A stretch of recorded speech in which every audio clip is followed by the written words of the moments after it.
noite, pessoal. Nós estamos aqui continuando hoje. Esse é um tempo do nosso encontro que a gente pode refletir sobre um texto da Bíblia e conversar um pouquinho. E a gente tem conversado nesse período, nesse mês, sobre esse tema da alma sobrevivente. A ideia é refletir um pouquinho sobre a questão do sofrimento à luz da experiência dos Salmos. Os Salmos, que são esse conjunto de cânticos que você tem na Bíblia, são cerca de 150 deles, que falam de uma forma muito especial e pessoal sobre a questão do sofrimento. E a gente tem conversado aqui, hoje já é o 5º domingo que a gente tem lido e refletido sobre os Salmos. Já falamos sobre a questão das preocupações, já falamos sobre a questão da injustiça, do desprezo. Enfim, hoje o nosso tema é a questão da culpa, porque a culpa é algo que traz muito sofrimento também. E aí a gente vai discutir um pouquinho sobre essa questão. Mas antes, vamos fazer mais uma oração, pedindo que Deus nos ajude, nos abençoe nesse tempo que vamos passar junto aqui. Senhor Deus, Pai querido, fica conosco agora que vamos meditar na Tua palavra. Nos dê um coração atento, receptivo, que o Senhor, de fato, através da Tua palavra inspirada, fale ao nosso coração, fale também à nossa mente, trazendo compreensão, mas também transformação. Abençoa cada um aqui. Nós vivemos, Pai, provavelmente aqui pessoas em dias difíceis, pessoas com situações próprias de sofrimento, cada um com o seu caso, mas o Senhor tem cuidado de nós, por isso nós pedimos que o Senhor mantenha os nossos olhos fixos no alto e perseverantes, Pai, em que em nenhum momento o sofrimento possa roubar a fé que temos em Ti. É o que nós te pedimos em nome de Jesus. Amém. Bom, gente, quando eu penso na questão da culpa, sempre me vem à mente um caso que aconteceu no ano passado, de um rapaz de 30 e poucos anos, aqui em Volta Redonda, isso saiu em vários jornais, que esqueceu a sua filha dentro do carro e a menina acabou falecendo, uma criança de 10 meses faleceu. Isso é um caso, por mais chocante que seja, muito comum. Isso acontece muitas vezes e eu, desde que eu ouvi aquela notícia, e ainda mais porque depois eu fiquei sabendo que esse sujeito, chamado Clóvis, é presbiteriano e é presbítero de uma igreja nossa lá em Volta Redonda, e essa fatalidade aconteceu com ele.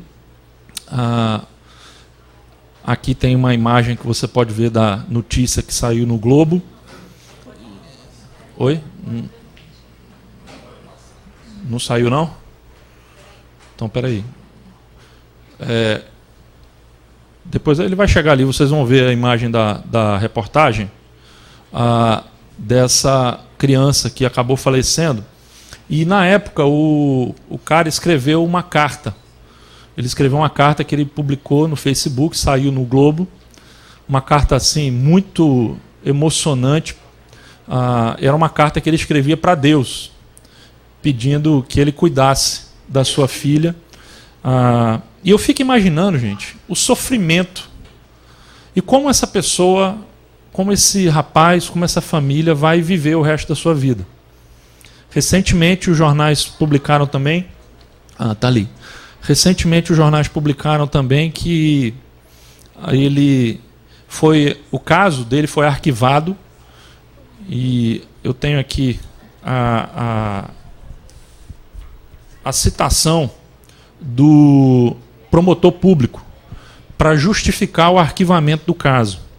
Ele diz o seguinte: tive contato direto com o Clóvis e com a sua esposa e afirmo que é difícil controlar a emoção diante dos relatos, sendo que ambos choraram durante todo o depoimento, que teve de ser interrompido algumas vezes, contou o promotor de justiça.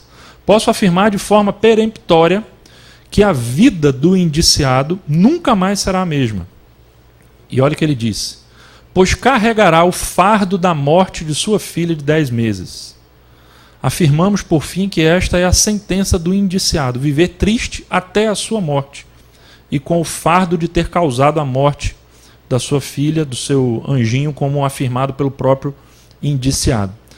Eu fiquei pensando, né? Isso poderia ter acontecido comigo. Ainda mais eu que sou um cara super distraído. Não seria difícil acontecer uma coisa dessa e Deus me guardou disso. Mas eu fico imaginando a culpa que esse rapaz experimenta ainda hoje, que ele vai carregar por muito tempo. Imagine você que essa experiência, a experiência da culpa, gente, pode ser algo extremamente doloroso e trazer muito sofrimento na vida de uma pessoa. A Bíblia tem alguns exemplos dramáticos sobre essa questão da culpa e do peso da culpa. O mais conhecido deles, o caso de Judas, que quando traiu Jesus, foi tomado de um sentimento de culpa profundo e o remorso foi tão grande na sua vida que ele não conseguiu mais continuar vivendo. E o texto lá de Mateus diz sucintamente que ele jogou o dinheiro que ele havia recebido para vender, né, para trair Jesus, dentro do templo, e saindo foi e enforcou-se. Não conseguiu mais levar a vida. O peso da culpa foi muito forte. Pedro também passou pelo mesmo sentimento de culpa, embora no caso dele tenha acontecido uma restauração, e é esse caminho que nós vamos tomar hoje, o mesmo que aconteceu com Pedro. O texto, falando do momento da culpa, diz o seguinte, que Pedro se lembrou da palavra que Jesus tinha dito: antes que o galo cante, você me negará 3 vezes. E saindo dali, chorou amargamente. Eu não sei se você já teve esse sentimento, se você já viveu, ou se talvez você ainda vive algum tipo de sentimento pesado de culpa em relação a alguma situação pela qual você viveu. Mas a Bíblia fala sobre isso. E hoje eu queria conversar um pouquinho sobre um salmo. Antes a gente vai refletir um pouquinho sobre essa questão, introduzindo esse tema, porque essa experiência, a experiência da culpa, ela é simbolizada na Bíblia com 2 imagens que talvez sejam muito visíveis e palpáveis para você. A primeira é do peso. A culpa, o sentimento de culpa é visto na Bíblia como um peso insuportável. Se você for ler o Salmo 38, que eu coloquei ali um trechinho, diz o seguinte: as minhas culpas me afogam, são como um fardo pesado e insuportável. Estou encurvado e muitíssimo abatido. Sinto-me muito fraco e totalmente esmagado. E no livro de Lamentações de Jeremias a gente lê o seguinte: ele tomou nota dos meus pecados, amarrou-os todos juntos, pendurou-os no meu pescoço, e o peso deles acabou com as minhas forças. Veja o que é o sentimento de culpa, esse peso que nos empurra para baixo. Eu imagino que esse rapaz lá de Volta Redonda experimenta esse peso na sua vida, assim como muitas pessoas, como Judas, experimentou esse peso, e ele é tão forte que ele muitas vezes tira a nossa própria vida. Uma outra forma de se referir à questão da culpa é a questão da nudez, é a vergonha da nudez. Essa é a primeira e a mais antiga imagem bíblica para falar sobre a culpa. Porque lá no Éden, quando Deus cria o homem, e está lá o primeiro casal, e ali eles vão então desobedecer ao Criador, e o texto diz que no momento em que eles comem do fruto proibido, eles que estavam nus, veja só o que o texto diz: os olhos dos dois se abriram e perceberam que estavam nus. Então juntaram folhas de figueira para cobrir-se. Foi o dia que a vergonha entrou na experiência humana. Então, perceba você que a culpa, ela também é como uma vergonha. É algo que você de alguma maneira quer esconder, você não quer expor a vergonha, você quer esconder isso. Obrigado, Guilherme. O que é interessante é que esse texto já apresenta aquilo que o homem normalmente faz para tratar da culpa. Ele tenta esconder. Ele tenta colocar para debaixo do tapete, ele tenta resolver esse problema, cobrindo de alguma forma com os recursos que ele tem. Só que o texto vai dizer, no mesmo capítulo 3 de Gênesis, que o Senhor Deus fez roupas de pele e com elas vestiu Adão e sua mulher. Veja, a tentativa de Adão e de Eva de cobrirem a sua vergonha foi inútil. Mas eles só realmente estão ou podem ser vestidos quando Deus faz isso por eles. Isso é uma linha que nós vamos seguir aqui durante toda essa reflexão de hoje, para mostrar a você que as nossas tentativas de vencer a culpa, elas são inúteis. Porque é só Deus que pode efetivamente cobrir essa vergonha. Ali é um dos primeiros sinais que nós temos na Bíblia do sacrifício de Jesus, que é o Cordeiro de Deus. É engraçado que a roupa que Adão costurou ali para ele era feita de figueira, de folha de figueira. E a roupa que Deus fez foi uma roupa que exigiu um sacrifício animal, porque era de pele de animal. Então você está percebendo que o que Deus faz para cobrir a nossa vergonha e para nos limpar da culpa é algo que causou sacrifício a Ele mesmo. Mas nós vamos falar sobre isso daqui a pouco. Queria ainda colocar mais uma questão antes de nós lermos o Salmo, que é a questão da verdadeira e da falsa culpa. Porque ao longo da história da igreja, a gente teve momentos em que muitas vezes a culpa se instalou, mas não por causa de uma relação quebrada com Deus, mas tão somente por causa de rituais, de tradições impostos pela própria religião. É por isso que o Paul Tournier, que é um pensador, psicólogo, analista, cristão, diz o seguinte: quem pode se sentir culpado sem o ser, ou sê-lo sem sentir, sem mesmo saber? Mas então, que relação há entre a realidade da falta e o sentimento de culpa? Como definir a realidade da falta? Que critério podemos adotar para dizer se é realmente culpado ou não aquele que é acusado da culpa? Porque o que ele levanta nesse texto? É que existe, gente, uma culpa que é verdadeira e uma culpa que é falsa. Nem todo sentimento de culpa corresponde a uma culpa real. E muitas vezes uma culpa real não corresponde ao sentimento de culpa. Não sei se está dando para você entender. É possível você se sentir culpado sem ser. E é possível que você seja culpado sem sentir. Ou seja, na verdade, essas duas são duas tendências muito perigosas que nós encontramos ao longo da história. A primeira tendência é a de ignorar uma culpa que é verdadeira. Essa é a tendência do nosso tempo hoje. No nosso tempo hoje, as palavras pecado e culpa quase se tornaram palavras proibidas. As pessoas negam totalmente a realidade do pecado, e se alguém chega para você e fala assim, não, eu estou me sentindo culpado, eu falo, que isso, rapaz, nada de culpa, esse negócio aí não existe. Se tem alguma coisa que pode acabar com você, é culpa. Você tem que fazer a coisa sem culpa. Então, isso é uma realidade do nosso tempo. Por outro lado, existe também a realidade de se sofrer uma culpa que é falsa, uma culpa imaginária, principalmente numa sociedade muito moralista, como a igreja muitas vezes criou. Existe um texto que saiu na revista Ultimato, alguns anos atrás, acho que foi no ano passado, a reportagem de capa era justamente sobre essa questão da culpa e da mancha do pecado. E nessa reportagem, o Ageu Lisboa, que é também um psicólogo, ele fez uma leitura sobre essas duas tendências que eu queria mostrar para ilustrar a você. Queria ler apenas um trechinho aqui que ele coloca, dando alguns exemplos.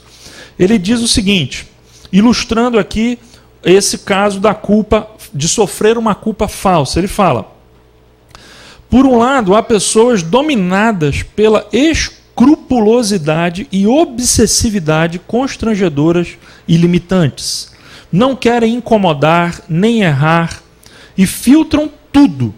Sentem-se erradas sempre e pedem desculpas até por existir. São inseguras, possuídas por um senso moral rígido e alimentadas por noções inadequadas a respeito de si mesmas.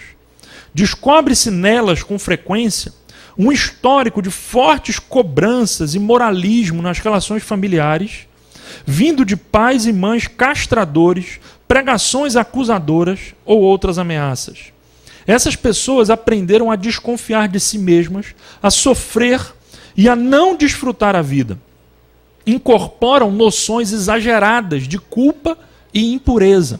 Não sabem como descansar na graça de Deus, que está disposto a acolhê-las, pois carregam um enorme fardo de culpa neurótica, aprendida, que complica a situação. E ele continua falando sobre a questão da igreja, mais especificamente, dizendo: há uma longa história de equívocos nas comunidades cristãs, que desde os primeiros séculos possuíam visões ascéticas extremas, com uma série de interdições controlando a vida das pessoas. O corpo e a sexualidade foram os grandes vilões. Se rabis e sacerdotes judeus criaram mais de 600 artigos complementares aos 10 mandamentos, no meio cristão passou-se por um processo semelhante em nome de doutrinas e interesses de sistemas religiosos.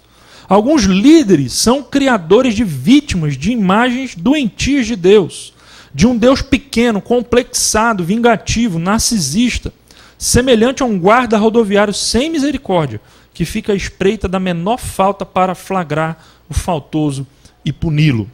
Assim, se criou um Deus diabólico, doentio.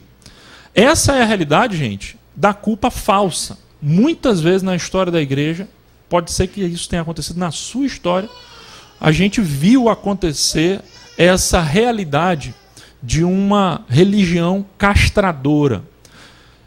Eu fui, de certa maneira, um pouco vítima disso.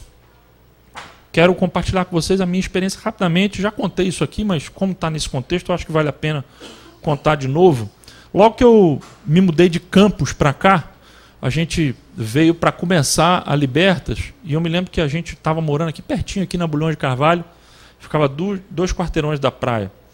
E lá em Campos, a igreja onde eu era pastor, era uma igreja que tinha muitas atividades. Domingo era quase o dia inteiro dentro da igreja, durante a semana era uma rotina de trabalho na igreja muito grande. E aí, de repente, eu cheguei aqui no Rio para plantar uma igreja. Não tinha igreja ainda, não tinha, portanto, programação.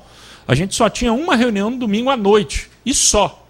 E aí, então, eu me lembro que algumas vezes a Juliana tinha acabado de começar a trabalhar aqui lá na Petrobras, e o ritmo lá no início era muito forte.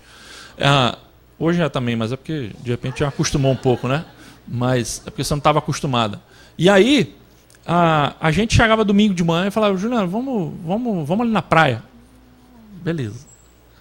Aí, gente, a gente andava 2 quarteirões, chegava aqui na praia, ou em Ipanema, ou em Copacabana, e a gente olhava no relógio, 9h30, 10 horas da manhã.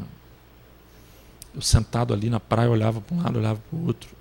E você não tem ideia do sentimento de culpa que eu tinha de estar na praia no domingo de manhã.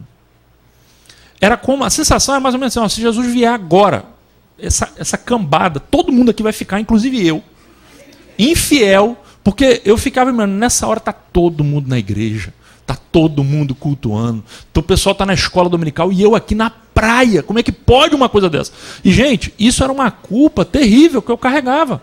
E eu carreguei muitas vezes isso. E eu ficava, até que eu comecei a pensar nessa questão da culpa verdadeira, da culpa falsa, e pensar: será que, de fato, isso é culpa que eu preciso carregar?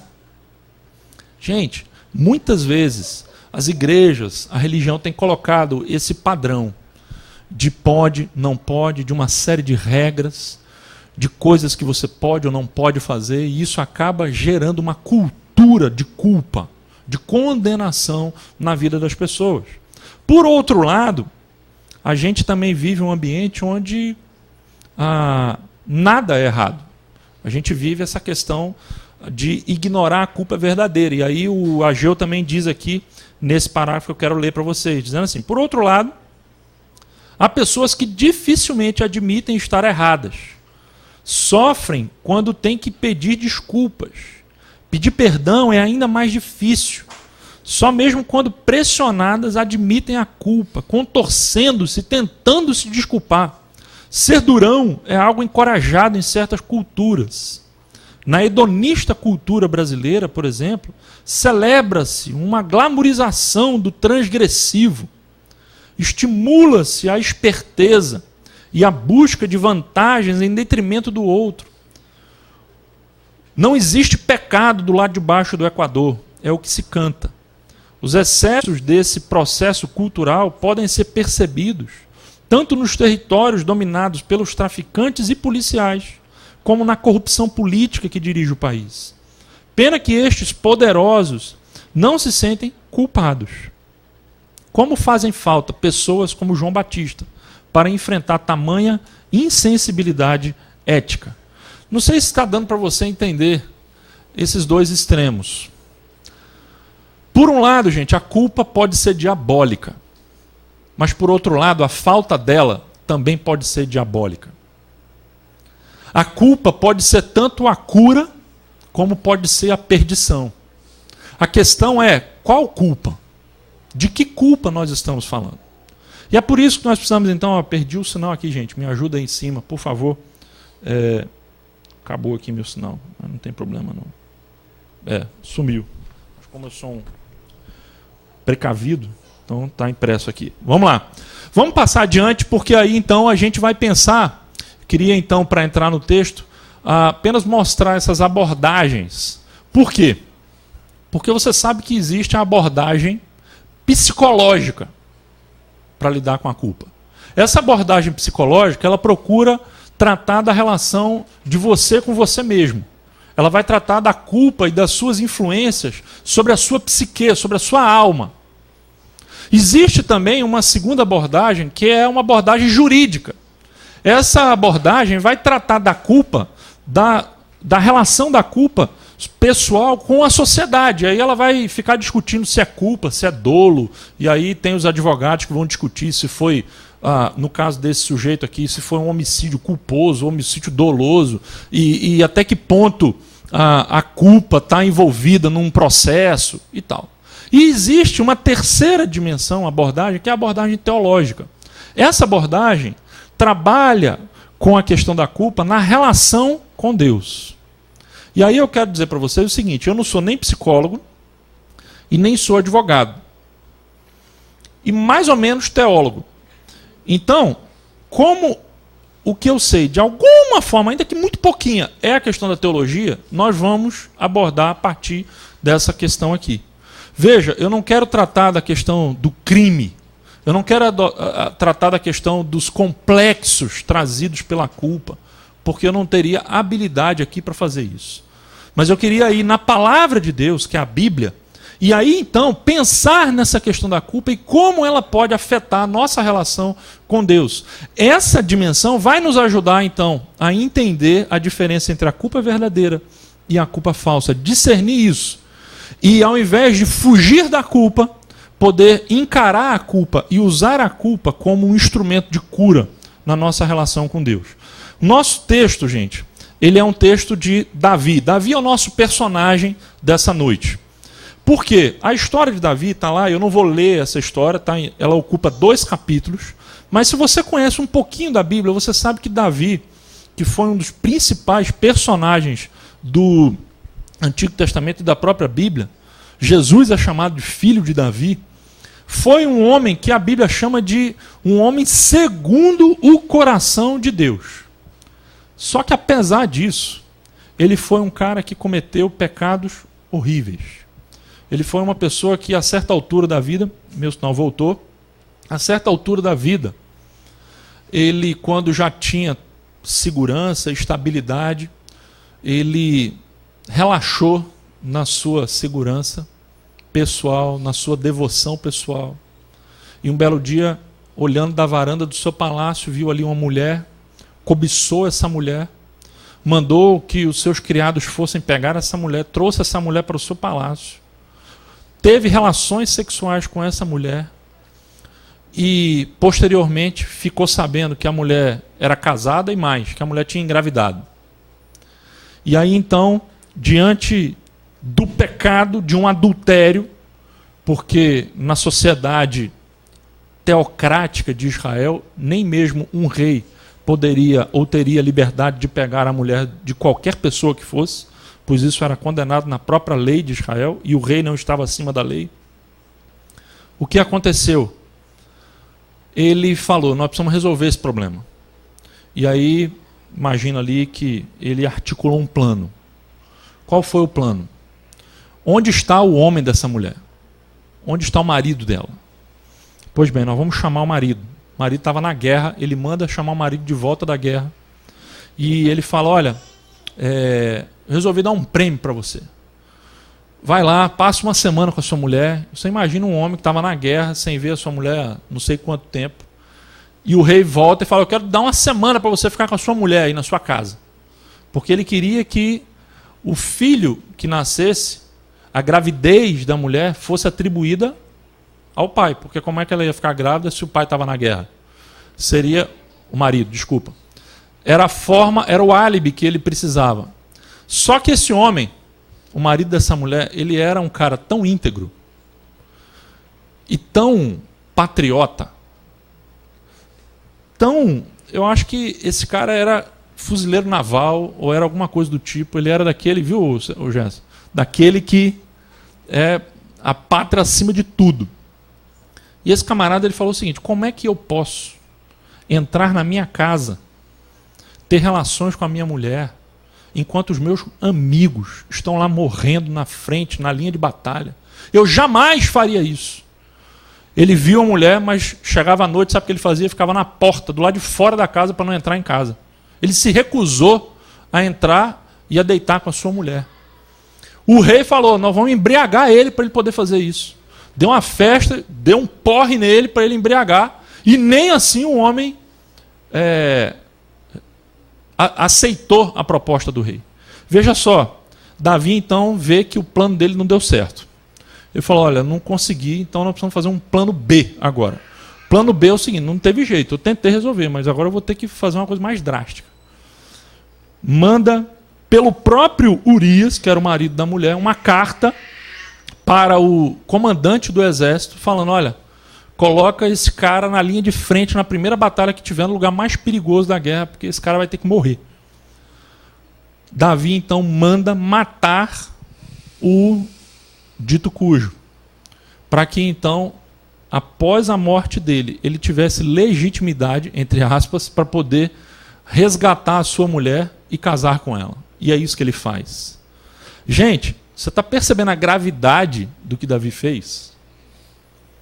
Cobiça, adultério, assassinato, conspiração, uma série de coisas. Você pode listar aí, enquadrar ele aí numa longa ficha criminal, uma longa ficha de pecados. Até que um dia, então, ele pensa que o problema está resolvido. Mas como você vai ver, o pecado, ele é como a mentira, ele tem perna curta. Quando você tenta esconder ele, ele vai deixar uma brechinha ali. E aí sabe o que acontece? Vem um profeta. Um profeta de Deus chega lá no palácio e fala, eu queria falar com o rei. Beleza. E veja a coragem desse profeta. Ele chegou, rei, eu estava refletindo lá e Deus me deu uma história para eu contar para o senhor. A história é a seguinte, rei. Imagine que numa cidade tinha um homem muito rico e um homem muito pobre. Um homem muito rico tinha centenas de ovelhas, tinha muita riqueza. O homem pobre, ele só tinha uma ovelha. Ele não tinha dinheiro, aquela ovelha dele já era uma ovelha de estimação, a ovelha dormia na cama dele, bebia no mesmo copo que ele bebia, era a ovelhinha da casa.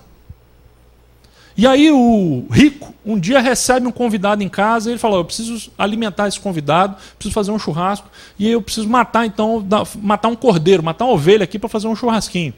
E ele tinha um monte de ovelhas, mas aí ele, não querendo usar as suas ovelhas, ele faz, sabe o quê?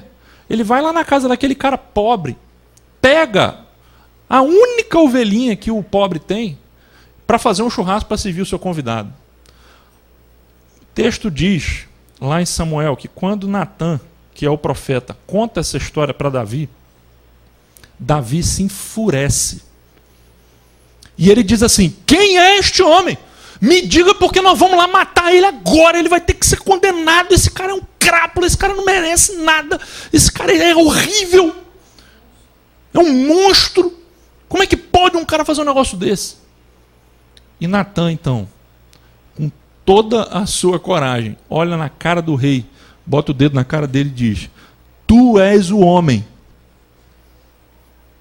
Naquele momento, a ficha caiu para Davi. Aquele foi o momento do arrependimento do rei. E aí, gente, o texto, a gente lê no livro dos Salmos, alguns textos, cânticos, orações que Davi fez, particularmente 2, e um deles é o que eu queria ler com vocês aqui hoje, que é o Salmo de número 51. O Salmo 51 foi escrito justamente nessa ocasião. Veja o que diz aí o título do Salmo 51, para o mestre de música, Salmo de Davi, escrito quando o profeta Natã veio falar com Davi, depois que este cometeu adultério com Batseba. Então, o contexto histórico desse salmo está claramente definido aqui. Foi essa ocasião, foi na hora que ele ouviu: tu és um homem. Naquele momento, Davi, ou posteriormente, ali naquela semana talvez, mas logo depois, Davi vai escrever esse salmo. E olha só o que diz o salmo. Vamos dar uma olhadinha. Se você não tem Bíblia aí, pode pedir, tem algumas Bíblias ali. O texto também vai estar na tela aqui, tá bom? Salmo penitencial. Diz o seguinte, a oração de Davi, veja só: tem misericórdia de mim, ó Deus, por teu amor. Por tua grande compaixão, apaga as minhas transgressões. Lava-me de toda a minha culpa e purifica-me do meu pecado. Pois eu mesmo reconheço as minhas transgressões e o meu pecado sempre me persegue. Contra ti, só contra ti, pequei e fiz o que tu reprovas, de modo que justa é a tua sentença e tens razão em condenar-me. Sei que sou pecador desde que nasci, sim, desde que me concebeu minha mãe. Sei que desejas a verdade no íntimo e no coração me ensinas a sabedoria. Purifica-me com sopo e ficarei puro. Lava-me e mais branco do que a neve serei. Faz-me ouvir de novo júbilo e alegria, e os ossos que esmagaste exultarão. Esconde o rosto dos meus pecados e apaga todas as minhas iniquidades. Cria em mim um coração puro, ó Deus, e renova dentro de mim um espírito estável. Não me expulses da tua presença, nem tires de mim o teu Santo Espírito.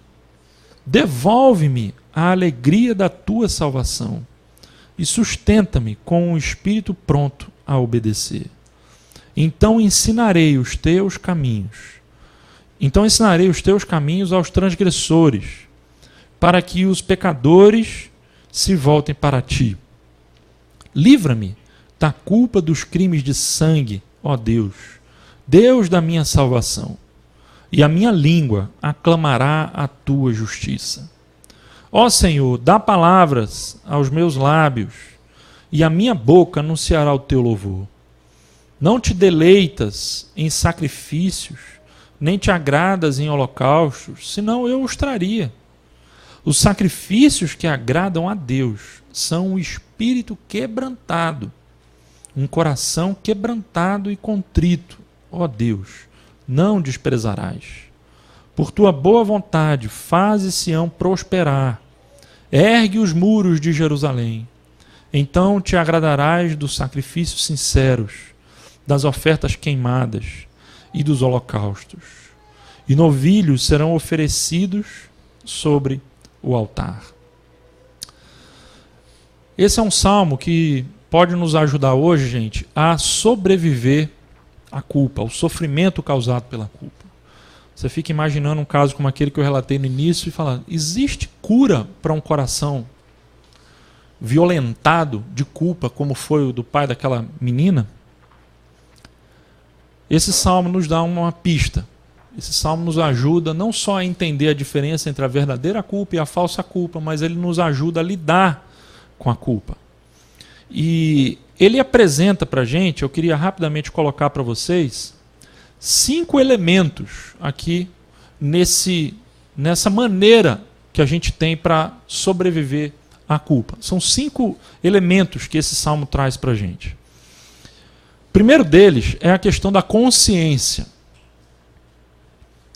Para lidar com a culpa, gente, a gente precisa de consciência.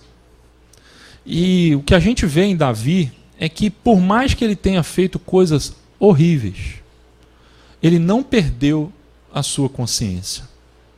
Perder a consciência seria o que Jesus disse ou usou como sinônimo, perder a alma.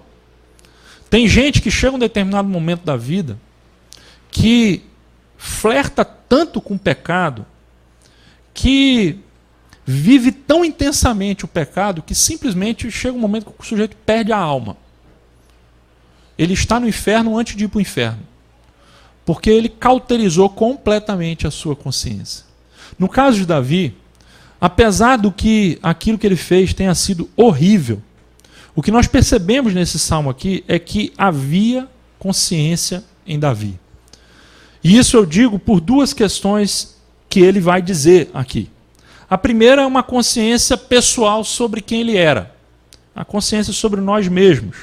Quando ele fala, por exemplo, sei que sou pecador desde que nasci, ele tem consciência do seu pecado. Ele tem consciência de que tem uma natureza pecaminosa. Então ele sabe disso. A segunda consciência é a consciência sobre Deus. Porque ele diz não só que sabe que é pecador, mas ele vai dizer no versículo 6, que é o seguinte, sei que desejas a verdade no íntimo. Ou seja, ele não só sabe quem ele é, como ele sabe quem Deus é. E para lidar com a culpa, gente, a gente precisa saber isso. Porque muitas vezes a gente até sabe quem nós somos, mas será que nós sabemos quem é Deus? O caráter de Deus? E a gente só vai conseguir discernir a verdadeira culpa e a falsa culpa quando nós tivermos essa consciência, não só de quem nós somos, como também de quem é Deus. Deus se ofende. Deus, a nossa relação com Deus é quebrada, sim, pelo pecado, mas não somente ele sabe que ele deseja a verdade no íntimo, Deus, mas ele sabe também, como você vê nos versículos finais, que o que agrada a ele é um espírito quebrantado. E o texto vai dizer, um coração quebrantado e contrito, Deus não desprezarás. Ou seja, ele tem consciência de que, embora Deus deseje a verdade no íntimo, que Deus busque a justiça, ele sabe, ele tem consciência de que Deus é um Deus de misericórdia. Aliás, essa foi o grande propulsor da reforma protestante no século XVI. Se você assistiu o filme de Lutero, você sabe muito bem, porque aquilo que moveu Lutero na sua peregrinação espiritual foi o medo que ele tinha de Deus. E em todo o tempo em que ele buscou a Deus, ele ia dizer o tempo inteiro assim, Deus tem que ser um Deus de misericórdia. Eu estou morrendo de medo porque a igreja me diz que Deus não é um Deus de amor, mas eu, no fundo, acredito que Deus é um Deus de misericórdia. Então é por isso que ele vai dizer logo no primeiro versículo, tem misericórdia de mim, ó Deus. Davi sabe que por mais que ele tenha pecado, ele sabe que Deus é um Deus de misericórdia. Gente, se a gente perde de vista isso, que Deus é um Deus de misericórdia e que nós somos pecadores, Não há mais remédio para a culpa. O remédio para a culpa começa justamente nessa consciência. Isso é o que o Novo Testamento vai chamar de, diversas vezes, a gente lê isso nas cartas, a recomendação dos apóstolos para que a gente mantenha a boa consciência. Porque tem gente que fica com a consciência ruim. Tem gente que fica com a consciência cauterizada pelo pecado, pela sociedade. É por isso que a nossa consciência, gente, precisa estar cativa a Cristo. Maleável, humilde ao chamado de Cristo e da palavra. Então a primeira questão aqui que eu queria colocar para vocês nesse salmo é a consciência de Davi. Davi está com a sua consciência aqui muito íntegra nesse momento. Segundo lugar, a partir da questão da consciência vem a questão da confiança, o segundo elemento, da confissão, melhor dizendo. Olha só o que os versículos 3 e 4 vão dizer. Eu mesmo reconheço as minhas transgressões, e o meu pecado sempre me persegue. Contra ti, só contra ti, pequei, e fiz o que tu reprovas, de modo que justa é a tua sentença, e tens razão em condenar-me. Será que Davi está dizendo aqui que o que ele fez foi errado só em relação a Deus? Será que é isso que ele está dizendo quando ele fala que eu pequei contra ti, só contra ti? Não, não é isso que ele está dizendo. Ele sabia que ele tinha machucado, ferido muita gente. Ele sabia que ele tinha errado com muita gente. Mas quando ele fala de pecado, ele está com aquela dimensão que eu coloquei ali, teológica. E não simplesmente com uma dimensão social ou psicológica. E a dimensão teológica coloca a questão da seguinte maneira.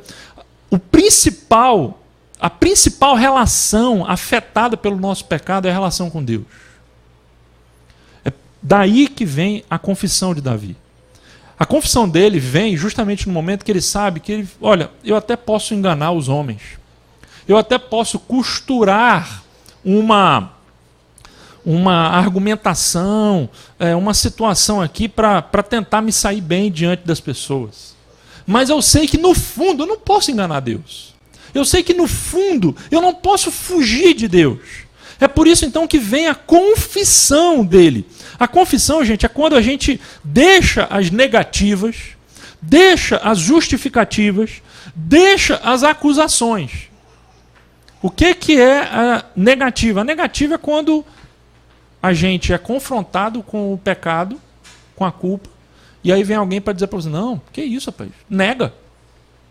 Melhor negar. Como assim vai assumir isso? Você vai dizer que não foi você, claro. Ou então, a justificativa. Quando você vê que não dá para negar, você justifica. Justificar o quê? Dizer, não, até fiz, mas olha, tinha uma razão que justifica o que eu fiz. Então o que eu fiz, na verdade, não é errado. É a única coisa que eu tinha para fazer. Ou então, quando você vê que não dá nem para justificar e nem para negar, você vai fazer, sabe o quê? Você vai acusar. Você vai falar, não, eu até fiz isso, mas olha, foi por causa... Na verdade, o verdadeiro culpado aqui é o outro. Não quero entrar numa polêmica aqui, tá? Mas vi uma reportagem agora, semana passada, sobre aquele sujeito que bateu num secretário de ordem pública e que foi preso. Não sei se vocês viram isso aí. E aí o sujeito, lá do caso dos estacionamentos irregulares, lá no centro. Não quero entrar no mérito, não conheço nenhum caso, nem o outro, não sei nada, mas eu estou querendo usar para vocês a argumentação do sujeito que foi preso. Ele disse, pelo que eu li, se eu pudesse eu faria tudo de novo, eu batia de novo, eu faria os xingamentos que eu fiz de novo, porque na verdade ele é que é o bandido, não sou eu que sou o bandido. Ele é que me violenta. E aí ele lançou toda a culpa na autoridade pública que estava fazendo ali a fiscalização. Não quero entrar no mérito, se foi justo, se não foi, porque eu sei que tem corrupção pública também, então não quero entrar nesse mérito. Estou apenas usando isso como uma ilustração para você ver como que uma das formas que nós comumente usamos para nos livrar da culpa é acusando outras pessoas. Essa foi a estratégia desde o início de Adão, quando ele acusou Eva, e Eva acusou a serpente lá no jardim. Enfim, confissão, gente, é quando a gente larga as negativas, larga as justificativas, larga as acusações e abre o coração e diz, é verdade. Eu fiz, eu sou, eu disse. ou eu não fiz, ou eu não disse, fui omisso. Enfim, confissão. Davi, nesse salmo, ele confessa. Eu imagino que depois de um longo tempo ali tentando articular o seu pecado, chega um momento que ele fala, não dá mais, eu preciso, agora é a hora da minha confissão. E aí vem então o terceiro elemento, que é a súplica. A súplica está justamente aí nos versículos, tem vários versículos, mas eu selecionei 3 aqui, quando ele diz, tem misericórdia de mim, ó Deus, por teu amor, por tua grande compaixão, e aí ele usa algumas palavras, né? Olha só a súplica dele. Apaga as minhas transgressões, lava-me de toda a minha culpa, purifica-me do meu pecado. Depois ele repete o purifica-me com hisopo, e ficarei puro. Lava-me, e mais branco que a neve serei. O hisopo, gente, aqui, talvez você esteja perguntando, o que é esse tal do hisopo? Hisopo era um ramo, era um galho assim, de uma árvore que era bem... era uma espécie de um pincel que eles tinham na época. Foi o hisopo que os israelitas usaram para manchar as portas lá no Egito de sangue, naquele fatídico dia da visitação do anjo da morte lá na 10ª praga do Egito. O hisopo também era usado nas cerimônias de purificação pelos levitas, pelos sacerdotes. O hisopo aqui é uma representação dessa coisa de purificar, de rituais de purificação. Então, o que Davi está dizendo? Senhor, me purifica. Sabe o que eu acho interessante? Presta bem atenção nisso. Ele tem consciência de quem ele é, de quem é Deus. Ele confessa abertamente o seu pecado, a sua culpa. E aí, ele poderia chegar agora e dizer assim, Senhor, deixa que eu vou resolver, Senhor. Ou então, Senhor, deixa eu me redimir, Senhor. Me dá uma segunda chance, Senhor, para eu provar. Eu tenho que sofrer, então deixa eu sofrer, Senhor, para eu poder pagar pelo que eu fiz. Eu preciso pagar pelo que eu fiz. Em momento algum, ele diz que ele vai conquistar uma consciência limpa, ou em momento algum ele diz que ele vai pagar pelo seu pecado, vai fazer algum tipo de reparação. Em momento algum ele vai dizer isso. Até porque pecado de assassinato não tem reparação. Qual é a reparação para alguém que mata uma pessoa? Se você rouba, você pode reparar, não pode? E se você mata? Você pode reparar? Qual é a reparação para aquele pai que esqueceu a filha dentro do carro? Que tipo de reparação ele pode fazer? Nenhuma. E aqui, gente, a consciência de Davi, mais uma vez, que leva ele a fazer uma súplica, sabendo que só Deus pode tirar a nossa vergonha e aliviar o fardo pesado da culpa. Gente, a solução do problema da culpa é sobrenatural. Nenhum tipo de autoajuda, nenhum tipo de terapia, nenhum tipo de advogado, ninguém pode efetivamente limpar a consciência de um homem ou de uma mulher. Você pode aliviar. Você pode dar um remédio para o sujeito melhorar a compreensão dele, se livrar de algumas neuras aí, de falsa culpa principalmente, mas de uma verdadeira culpa, de uma culpa sincera como é a culpa de Davi. Nada pode efetivamente resolver a não ser uma ação sobrenatural de Deus. Me lembro desse filme, não sei quantos aqui viram, 7 Vidas, passamos aqui no Cine Libertas, para uma pequena multidão de 4 pessoas, e foi muito bacana esse filme 7 Vidas. Quantos aqui viram esse filme aqui? Levanta a mão para eu ver. Tá, e tem uma galerinha aqui. Quem não viu, veja, tá? 7 Vidas. Vou contar a história de maldade aqui para vocês. Vou dar o segredo do filme lá. Vou dar. Só para vocês se sentirem culpados porque não viram. Vou contar. É o seguinte. Este filme, gente, é uma história dramática de um sujeito que causou um acidente. E nesse acidente morreram 7 pessoas. ele ficou vivo. E esse sujeito, então, entra numa crise de culpa, de consciência. Isso você só descobre no final do filme, tá? O que eu estou contando. Então, eu só estou falando para você já saber antes de ver o filme. Ele entra numa consciência, ele resolve que ele vai se matar. Só que antes dele se matar, uma das pessoas é a mulher dele. Muito bem. Você que falou que não era para eu contar, tá vendo? Mas muito obrigado, Tereza. Uma das pessoas era a mulher dele que morreu. E ele entra, então, numa crise violenta de culpa, de remorso. E ele fala, eu vou me matar. E ele bola um plano para ele se matar. Só que ele resolve que antes dele morrer, ele vai ter que salvar a vida de 7 pessoas. Para compensar aquilo que ele fez a 7 vidas. Então ele vai tentar...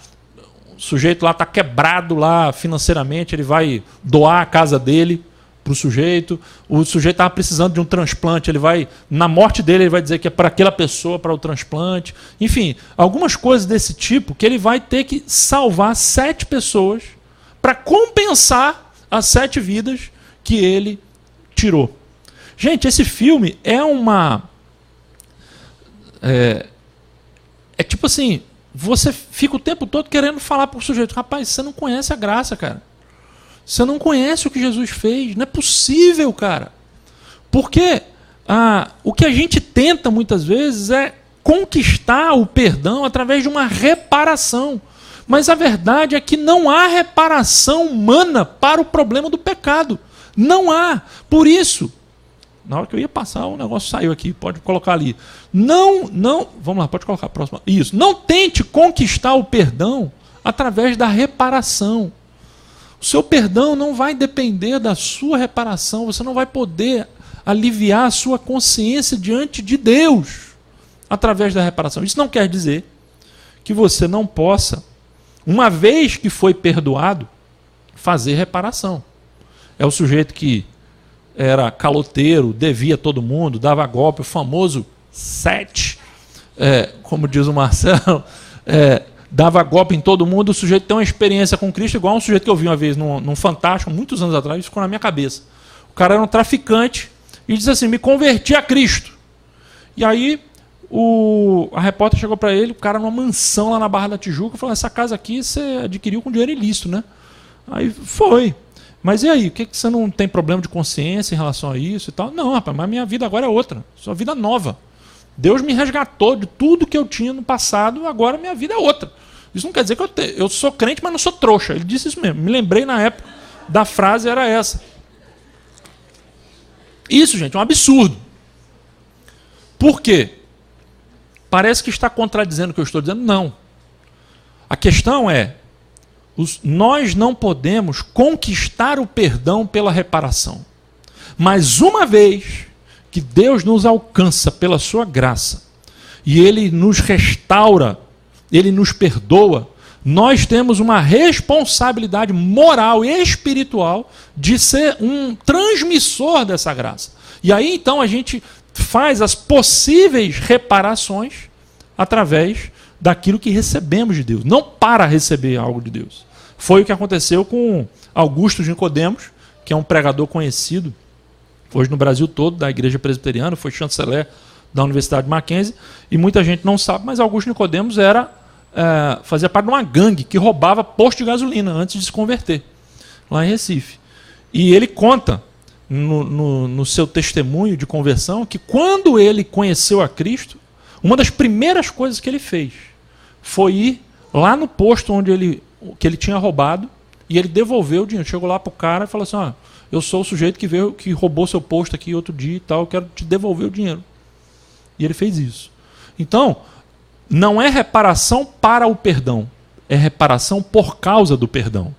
Então, Davi tem essa consciência, quando ele diz, apaga as minhas transgressões, lava-me, purifica-me. Ele tem consciência de que ele mesmo não pode apagar, ele mesmo não pode lavar, ele mesmo não pode purificar. Ele precisa da ação sobrenatural de Deus. Se você está com uma consciência culpada, se você está de alguma maneira vivendo esse drama, seja pequeno ou grande, saiba disso. Só Deus é que pode te dar uma consciência limpa. Não é você que pode conquistar isso. Quarto lugar, para caminhar para o fim, tem a restauração propriamente dita. Olha o que o texto vai dizer nos versículos 8 a 12. Isso é muito importante. Faz-me ouvir de novo júbilo e alegria, e os ossos que esmagaste exultarão. Cria em mim um coração puro, ó Deus, e renova dentro de mim um espírito estável. Não me expulses da tua presença, nem tires de mim o teu Santo Espírito. Devolve-me a alegria da tua salvação e sustenta-me com o espírito pronto a obedecer. Ele está falando aqui, gente, de algo que se vai com o sofrimento da culpa, que é a alegria e obediência. Ele está falando disso. Muitas vezes nós passamos por momentos na vida em que nós perdemos completamente a nossa alegria e vigor na relação com Deus. A gente se sente distante, já teve aquela sensação de se orar, achar que a oração não está passando nem do teto ali, precisando de muita força para conseguir passar da laje. Você fica com uma sensação de distanciamento de Deus. Muitas vezes a sua consciência te acusa de diversas coisas. Você não encontra força para poder se aproximar. Você não sente alegria de estar entre os irmãos, em comunhão, na igreja. Davi, no seu pecado, experimentou isso. E agora que ele vislumbrava o perdão, o que ele deseja de Deus é... Veja, ele não diz aqui, Senhor, devolve-me a salvação que eu perdi. Ele falou isso aí? Ele diz, Senhor, eu perdi minha salvação, mas agora me devolve a salvação. Ele falou isso? O que é que ele falou? Devolve-me a alegria da salvação. Não a salvação. A gente pode perder a alegria da salvação em alguns momentos, mas a salvação jamais. Porque Deus não é aquele que nos salva dependendo de nós. É Ele que nos salva, não somos nós que nos salvamos. Então ele vai falar aqui do Espírito. Fala, Senhor, não tire o teu Espírito de mim. Senhor, renova dentro de mim um Espírito agora estável, Senhor, porque eu não quero ficar caindo toda hora. Ele fala de estabilidade, ele fala de um Espírito pronto para obedecer. Ele falou, Senhor, eu não quero ser restaurado para voltar novamente para a lama. Eu quero agora uma transformação interior que me leve para uma vida diferente daquela que eu tinha.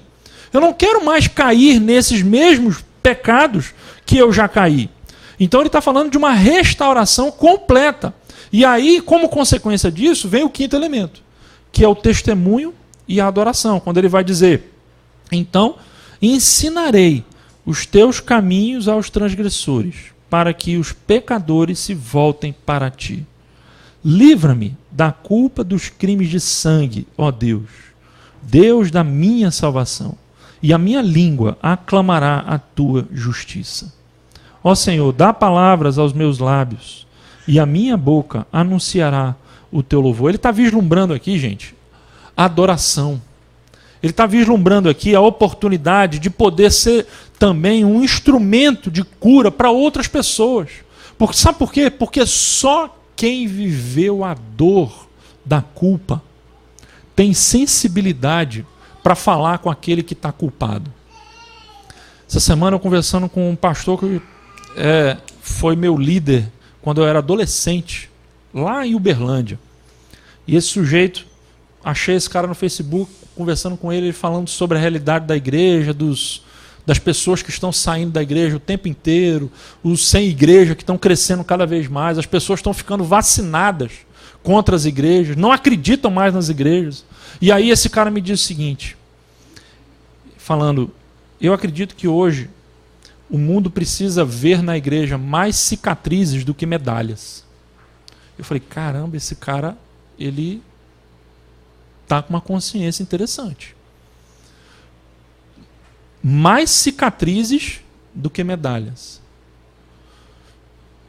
Não será por causa desse triunfalismo das nossas igrejas que diz assim, entra aqui que você vai resolver sua vida, entra aqui que vai dar tudo certo, entra aqui que você é uma nova criatura, acabou os seus problemas, você não é mais pecador, agora você é nova criatura, vamos em frente. E aí vem alguém que precisa dizer para você o seguinte, peraí, calma aí. Você está na igreja não é para acumular medalha, não é para acumular título, não é para acumular conquista, diploma de conquistas espirituais, materiais, não. Você está na igreja para agradecer a Deus e para testemunhar as suas cicatrizes. E dizer para alguém que entra, que está vivendo em crise de culpa, falar, olha, meu irmão, olha aqui a cicatriz, você está vendo? Também tem a mesma coisa. Chega daquela falsa hipocrisia da igreja ser um lugar de pessoas perfeitas. Existe um título de um livro que é maravilhoso, Proibida a Entrada de Pessoas Perfeitas. Devia colocar uma faixa dessa ali fora, porque a igreja é isso. A igreja não é um lugar de gente santarrona. A igreja é um lugar de gente que experimentou o perdão de Deus, mas que é pecadora, que tem consciência de quem é e de quem é Deus. Então, é isso que acontece no caso daquela mulher que vai ungir os pés de Jesus e enxugar os pés com seus cabelos. E aí quando os religiosos da casa chegam e falam, Senhor, que história é essa? Essa mulher é pecadora, se o Senhor conhecesse ela, o Senhor não deixava ela nem tocar no Senhor. E Jesus vai dizer o quê? Olha só o que está aqui. Aquele a quem pouco foi perdoado, pouco ama. Pense nos maiores instrumentos de Deus ao longo dos séculos. Nos maiores evangelistas, nos maiores missionários, e você vai descobrir pessoas que experimentaram a dor do pecado muito forte na sua vida. Quem foi Pedro? Pedro é o que negou Jesus. Quem foi o apóstolo Paulo? Foi o perseguidor da igreja que matou Estevão. Nós precisamos, gente, de pessoas que tenham cicatrizes. Isso não é um culto ao pecado, mas é um culto à sinceridade. É algo como essa mulher. Aquele sujeito que criticava, ele se sentia bom demais. E Jesus está falando, o seu problema é que você se acha bom demais. Essa mulher, ela me amou completamente, deu tudo que ela tinha, porque ela tem consciência do quanto ela foi perdoada. Gente, quem é muito perdoado se torna um poderoso instrumento na mão de Deus.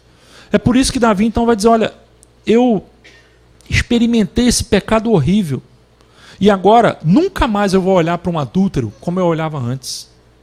Nunca mais eu vou olhar para um assassino como eu olhava antes. Você já parou para pensar sobre isso? Se você é um alcoólatra que luta contra o álcool, você nunca vai olhar para um alcoólatra, um outro alcoólatra, com aquele espírito de julgamento, condenando. Por quê? Porque você sabe o que é passar por essa mesma tentação e sofrimento.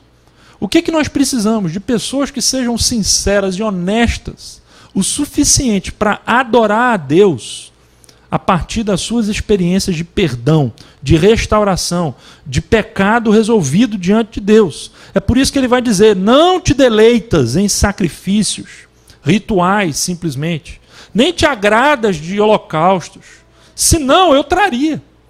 O que é o que agrada a Deus? É o espírito quebrantado, humilde, um coração quebrantado e contrito. Ó Deus, não desprezarás. E aí ele vai dizer, então te agradarás, sim, dos sacrifícios, mas ele conclui, sinceros. Sacrifícios sinceros. E não sacrifícios rituais. Eu concluo então com essa imagem, que é a imagem da cruz. É aqui que os nossos pecados estão, gente. É aqui. E Paulo diz isso quando ele fala, escrevendo aos Colossenses, ele nos perdoou todas as transgressões e cancelou a escrita de dívida que consistia em ordenanças e que nos era contrária. Ele a removeu pregando aonde? Na cruz. Ou seja, a sua culpa está pregada aonde? Por que se ela está pregada lá, você insiste em tentar carregá-la? Porque se ela está pregada lá, você insiste em tentar repará-la. em tentar provar para Deus inutilmente que você é capaz de se penitenciar diante dessa culpa. É justamente por causa disso que Paulo também diz: agora já não há condenação alguma para os que estão em Cristo Jesus. Essa é a grande questão. Onde está a sua culpa? Você hoje pode decidir levá-la para casa, alimentá-la, remoê-la, ou você pode, num exercício de fé e de coragem, depositar ela aqui. Não aqui, mas simbolicamente, na cruz de Cristo. Você pode confiar que Ele efetivamente pagou pelos seus pecados. Quando ali na cruz, a última palavra que Ele disse foi, em grego, tetelestai, que quer dizer está consumado, e que quer dizer mais literalmente está pago, Ele estava dizendo: todos os pecados foram aqui pagos. Eu paguei. Ele pagou. Se Ele pagou, por que você insiste em pagar de novo? Se Ele pagou, imagine você recebe uma cortesia. Olha como é que a minha ilustração condena o meu pecado. Você recebe uma cortesia para jantar com a sua família. Você tem 4 filhos, uma esposa, e você recebe um convite para ir com seus 4 filhos e sua esposa jantar no fogo de chão. E aí você recebe esse convite. Aí você leva todo mundo para lá. Aí quando chega no final, você está saindo, você pede a conta. Aí o sujeito vem e fala: não, mas já estava pago. Não, eu quero pagar. Você consegue imaginar essa cena? Você querer pagar no fogo de chão para 6 pessoas, sei lá, vai dar uns R$1.000 essa conta aí. Você vai pagar uns 1.000 lá, sendo que já estava paga a sua conta. Você olha para isso e fala: isso é ridículo, só um doido para fazer uma coisa dessa. Pois é, mas você sabe que é exatamente isso que muitas vezes você e eu fazemos. Quando a gente ignora o que Jesus fez na cruz, quando Ele falou, está pago, e você continua tentando pagar. Você continua tentando provar que você pode, ou por atos de penitência, ou por atos de sofrimento, de castigo, de alguma coisa, ou de bondade, compensar aquilo que Ele já pagou. Se Ele pagou, você não tem que pagar. Seja humilde o suficiente para reconhecer que você não tem recurso próprio para pagar essa fatura. Seja humilde o suficiente para reconhecer que você não tem recurso próprio para pagar essa dívida. E simplesmente deposite essa dívida aos pés da cruz, se ajoelhe em adoração e em gratidão a Deus. E vá viver uma vida diferente, porque você vai ficar constrangido agora. Um momento constrangido pelo amor, não pela lei ou pela obrigação. Você vai se sentir constrangido de viver de uma forma diferente, a partir daquilo que Ele fez por você. A experiência de Davi foi uma experiência libertadora. Isso quer dizer que Davi não teve consequência alguma nos seus pecados? Leia a história de Davi e você vai ver que os atos praticados por Davi tiveram consequências terríveis. A história familiar de Davi daqui para frente, desse momento para frente, foi uma tragédia. Deus o castigou. Deus o puniu. Os pecados de Davi tiveram consequências. Mas ele estava perdoado diante de Deus. Não confunda libertação das consequências de perdão de pecados. É diferente. É como a Rebeca ou a Gabi chegar para mim, depois de uma arte, eu falar: vai ter um castigo. E aí ela: perdão. Eu falo: não, te perdoo. Tá, então não tem castigo. Não, quem falou? Uma coisa é o perdão, outra coisa é o castigo.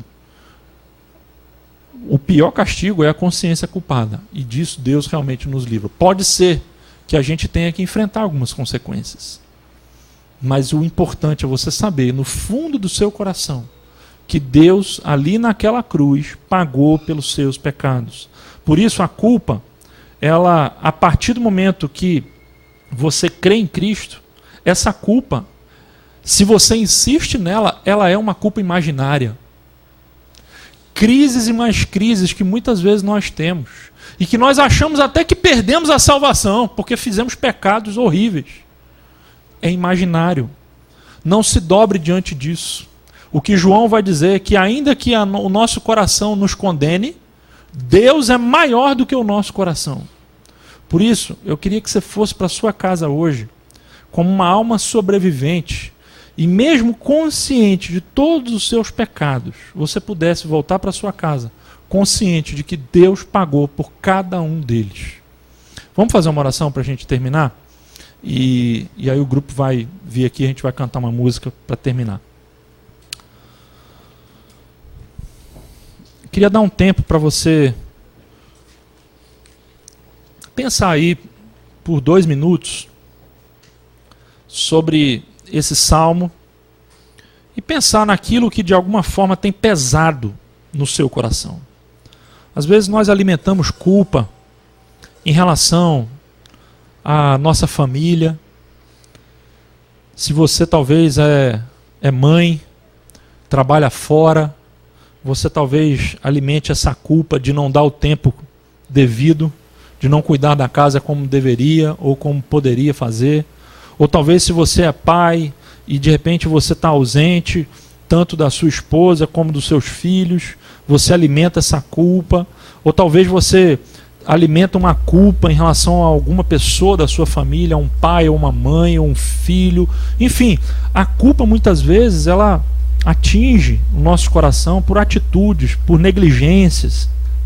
Pense em tudo isso. Em algum momento, seu coração pode ficar pesado em relação à culpa. Mas vamos pensar agora, com os nossos olhos, olhar para a cruz. Queria dar um tempo para você refletir sobre isso aí.